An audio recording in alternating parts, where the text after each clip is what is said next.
एक ऐसी और कहानी आपको बताते हैं कि जैसे उन्होंने बताया कि कोशिश करने वालों की हार नहीं होती। दिल्ली पुलिस में नौकरी करते करते, हेड कांस्टेबल की नौकरी करते करते सिविल सर्विसेज की जो एग्जाम है, परीक्षा को पार किया। ये काम और ये करिश्मा कर दिखाया राम भजन ने, जो दिल्ली पुलिस में हेड कांस्टेबल हैं। उनके पिता मजदूर हैं। हेड कांस्टेबल बनने के बाद उन्होंने अपने काम के साथ साथ, पुलिस की नौकरी के साथ साथ यूपीएससी की तैयारी जारी रखी, खुद मजदूरी भी की, पढ़ाया भी, लेकिन राम भजन ने अपने सपनों को कभी मरने नहीं दिया, मेहनत करते रहे और आज उन्हें सफलता हासिल हुई।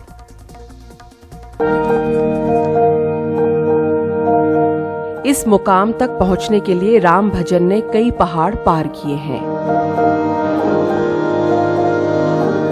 राजस्थान के दौसा जिले के एक छोटे से गांव में मजदूर के बेटे राम भजन का चयन यूपीएससी में हुआ है।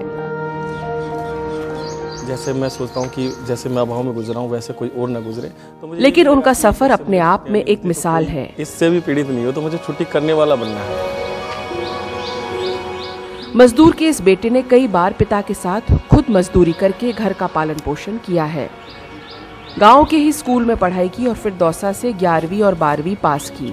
पुलिस में चयन हुआ 2009 में, लेकिन पढ़ना लिखना नहीं छोड़ा। एक दूसरे अफसर को देखकर प्रेरणा मिली कि कांस्टेबल भी अफसर बन सकता है। भाई साहब ने बहुत मेहनत की है। सर, मेरे लिए अकल्पनीय चीज़ थी जिसकी मैं कल्पना भी नहीं कर सकता था। स्कूली जीवन से सिर्फ ये पता था कि जैसी परिस्थितियाँ हैं, इनको बदलने के लिए कुछ बड़ा करना पड़ेगा, बहुत बड़ा। तो इतना जानकारी नहीं थी जब तक दिल्ली पुलिस में नहीं गया था कि सिविल सर्विसेज वगैरह इतना सोचूं।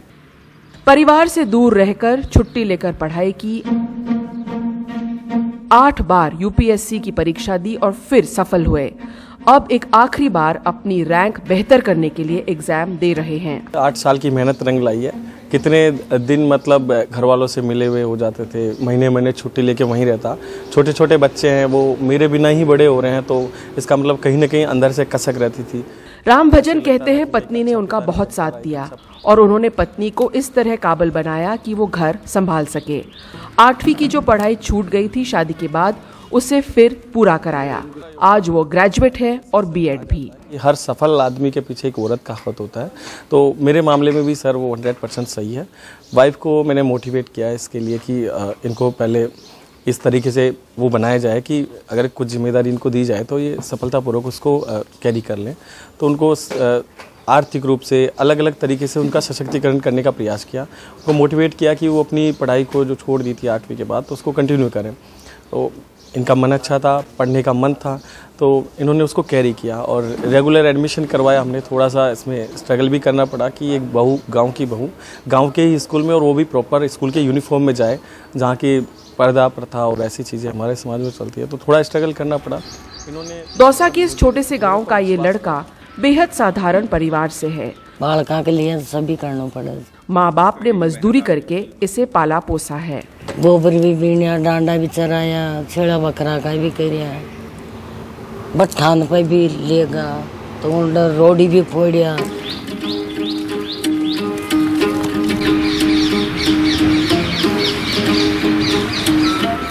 ना तो वही बोला, कोई मेरे पास जरूरतमंद आए तो उसके लिए भी मैं कुछ कर सकूं। राम भजन अपने आप में एक मिसाल है इस बात की कि हौसला हो और अपनों का साथ हो तो हर मुकाम हासिल हो सकती है।